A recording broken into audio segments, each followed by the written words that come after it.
Deməli, biz bilirik ki, insanın ilk tanış olduğu metal mis idi, amma mis o qədər yumşaq idi ki, ondan çoxlu əmək aləti hazırlaya bilmirdilər.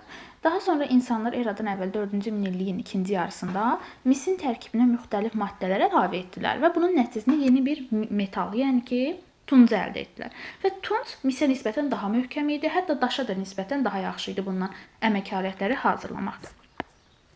Deməli, tunc dövrü 3 dövrə bölünür: erkən tunc dövrü, orta tunc dövrü və son tunc dövrü. Erkən tunc dövrü eradan əvvəl 4-cü minilliyin ikinci yarısından 3-cü minilliyin sonuna qədər olan dövrə əhatə edir. Bu dövrə biz Küraraz mədəniyyəti deyirik. Bu dövrdə artıq metal işləmə sənəti yaranır, çünki daha çox metaldan istifadə edirdilər. İlk metal Eneolit dövründə, amma metal işləmə sənəti erkən tunc dövründə idi. Köçmə maldarlıq yaranır, yəni ki, maldarlar qışda öz heyvanlarını qışlağa, yayda isə yaylağa aparırlar. Süni suvarma sistemi yaradırlar, yəni kanallardan su çəkirlər bostanlara, bağlara, üzr istəyirəm, bostan yox, əkin sahələrinə. Daha sonra xış əkintiliyi yaranır.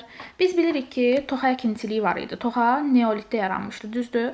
Artıq erkən tunc dövründə insanlar toxanı nə ilə əvəz edirlər? Xışla əvəz edirlər. Yəni yeri şumlamaq üçün xışdan istifadə edirlər. Lakin bu xış o qədər güc tələb edirdi, çünki metaldan, tuncdan hazırlanırdı. Qadınlar bunu işlədə bilmirdilər. Ona görə də bu xışın yaranması ilə ana xaqanlıq süqut edir. Nə yaranır? Ata xaqanlıq yaranır erkən tunc dövründə. Bu dövrdə birinci ictimai əmək bölgüsü olur, yəni əkinçilik maldarlıqdan ayrılır. Yəni ki, maldarlar maldarlıqla, əkinçilər isə əkinçiliklə məşğul olmağa başlayırlar. Daha sonra biz bilirik ki, qəbilələr yaranmışdır üst paleolitdə, amma artıq erkən tunc dövründə bu qəbilələr birləşirlər, qohum qəbilələr. Nə yaradırlar? Böyük bir tayfalar yaradırlar və bu tayfaları da kim idarə edirdi? Ağsaqqallar idarə edirdi. Və bu da bizə göstərir ki, artıq erkən tunc dövründə nə yaranıb? Təbəqələşmə yaranıb. Çünki nə deməkdir təbəqələşmə, sosial bərabərsizlik? İnsanlar arasında yoxsul və kasıb və varlı təbəqələrin yaranması deməkdir. Yəni insanlar iki qrupa bölünürdü. İndi də olduğu kimi bir hissəsi yoxsul idi, bir hissəsi isə varlı idi. Daha sonra biz demişdik ki, Eneolit dövründə ölülər evlərin içində dəfn olunurdu, amma artıq erkən tunc dövründə ölülər evlərdən kənarda dəfn edilməyə başlanılacaqdı. Erkən tunc dövründə ölü yandırma, kollektiv dəfn adət-ənənələri yaranmışdı. Bir də kurqanlar var idi. Kurqanlar da torpaq qəbirləri idi. Bu da erkən tunc idi. Daha sonra ibadət evləri yaranmışdı. Yəni artıq insanlar dərk edirdilər ki, ibadət etməyə gedib özləri üçün ibadət evləri. Yəni hazırdakı məscidlər, mədrəsələr, yəni ibadət edib evi budur. O dövrdə də özləri üçün ibadət evi yaratmışlar. Azərbaycanda hardan tapılmışdı bu ibadət evləri? Xaçmazda Sərkərtəpədən, Qazaxda Baba Dərvişidən, Naxçıvanda da 1-ci Maxda və Kültəpədən tapılmışdı. Gəlin baxaq bu Xaçmaz ərazisinə, Qazax-Xaçmaz ərazisinə. Baxın, dedik ki, Xaçmazda nə tapılmışdı? Sərkərtəpə. Baxın, bu Xəzər dənizinin xısı, Xaçmazın xısı. Baxın, şimaldadır Xaçmaz, ən ucqar nöqtədə. Naxçıvanda Maxda 1-ci Kültəpə, Naxçıvan demişik, asandır tapmaq. Bir də ki, Qazaxda ki, qərbdə ən axırıncı rayonumuzdur. Orada da ki, Baba Dərviş idi. Başqa da bir şey yoxdur. Erkən tunc dövrünə aid. Gəlir sonra orta tunc dövrü. Orta tunc dövrü eradan əvvəl 3-cü minilliyin sonu, 2-ci minilliyin ortalarını əhatə edirdi. Bu dövrü biz boyalı qablar mədəniyyəti deyirik. Çünki niyə? Biz bilirik ki, dulusçuluq, saxsı qabların hazırlanması ilk dəfə neolit dövründə başlayıb, düzdür? Amma artıq orta tunc dövründə insanlar bu qabları nə etməyə başladılar? Boyamağa başladılar. Həmin qabların üzərinə rəsmlər çəkməyə başladılar. Elə ona görə də bu dövr adlanır boyalı qablar mədəniyyəti. Artıq orta tunc dövründə ikinci ictimai əmək bölgüsü oldu. Yəni ki, sənətkarlar nə olur? Müstəqil olurlar. Daha sonra Naxçıvanda, Milmuğanda dulus ocaqları tapıldı. Bunu necə yadda saxlayırsınız? Orta tunc dövrüdür. Biz bilirik ki, orta tunc dövründə qablar nə oldu? Boyanmağa başladı, düzdür? Və qablar boyanandan sonra onları nə etmək lazımdır? Qurutmaq lazımdır. Deməli, ona görə də orta tunc dövründə nə yaratdılar? Bu dulusçu ocaqlarını yaratdılar. Daha sonra orta tunc dövründə ticarət və yaxud da ki, mal mübadiləsi, alış-veriş yarandı. Çünki niyə? Artıq bu dövrdə ilkin şəhər mərkəzləri yaranmışdı. Şəhərlər yaranıbsa, şəhər mərkəzləri yaranıbsa, deməli bunlar arasında nə olmalıdır? Ticarət olmalıdır, alış-veriş olmalıdır. Düzdür? Azərbaycanda hansı ərazilərdən ilkin şəhər mərkəzləri tapılıb? Naxçıvanda Oğlanqala və 1-ci Kültəpə, Urmiyada Göytəpə, bir də ki, Qarabağda, yəni Ağdam ərazisində Üzərliktəpə və Xocavənddə isə Nərgiz təpə. Daha sonra orta tunc dövründə yeni sənət sahələri olan bostançılıq, bağçılıq, üzümçülük, şərabçılıq yarandı. Ona görə deyirik ki, biz bunu kitabımızın üstünə qeyd kimi yazın. Orta tunc dövrü ilə Neolit dövrünün oxşar cəhəti yeni sənət sahələrinin yaranmasıdır. Çünki niyə? Neolit dövründə də sənətkarlığın elə özü, dulusçuluq, toxuculuq, dəri işləmə, gün işləmə yaranmışdı.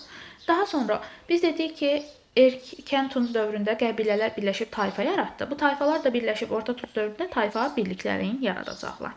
Daha sonra Orta Tunc dövründə də təbii ki, təbəqələşmə yavaş-yavaş nə olurdu? Sürətlənirdi. Gəldik Son Tunc dövrü və ilk Dəmir dövrünə. Deməli, eradan əvvəl 14-cü və 7-ci əsrləri əhatə edir. İbtidai icmanın sonuncu dövrüdür bu və 7-ci əsrdən də nə kəşf olunub? Azərbaycanda dəmir kəşf olunub. Artıq Son Tunc dövründə 3-cü ictimai əmək bölgüsü oldu. Bu zaman isə tacirlər müstəqil olub öz qruplarını yaratdılar. Son Tunc dövründə ayaqla hərəkətə gətirilən duluz çarxından istifadə edilirdi. Ata sitayiş edilirdi. Sonra atdan minik qoşqu vasitəsi kimi istifadə olunurdu. Artıq Son Tunc dövründə bu tayfa başçılarını insanlar başları nə etməyə? İlahiləşdirməyə. Yəni Allah kimi görürdülər tayfa başçılarını. Bu da bizə göstərir ki, Son Tunc dövründə təbəqələşmə pik nöqtədə idi.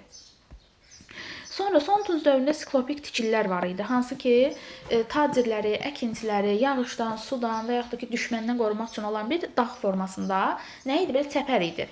Siklopik daşlardan hazırlayırlar. Bir qala kimi bir şey idi. Bunlar keçirdi onun arxasına ki, yağışdan qorunsun, küləkdən qorunsun və yaxud da ki, düşmən gəlsə düşməndən qorunsunlar. Bu da Azərbaycanda Gədəbəyin Arıqdam kəndində tapılıb.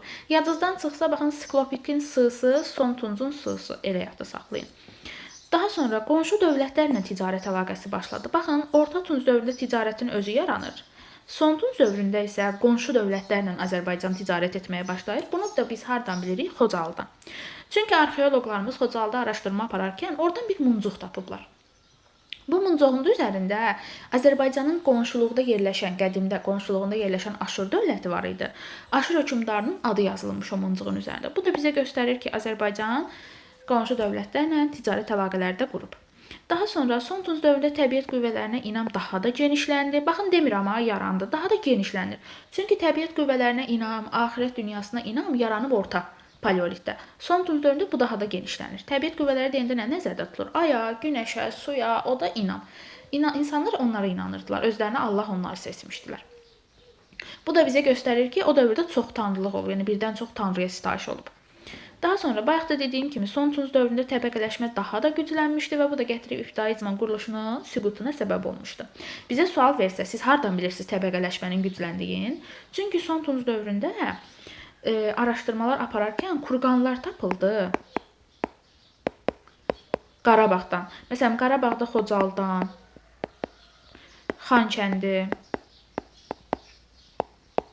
Bir də ki, Oğuzda Kərimlidən.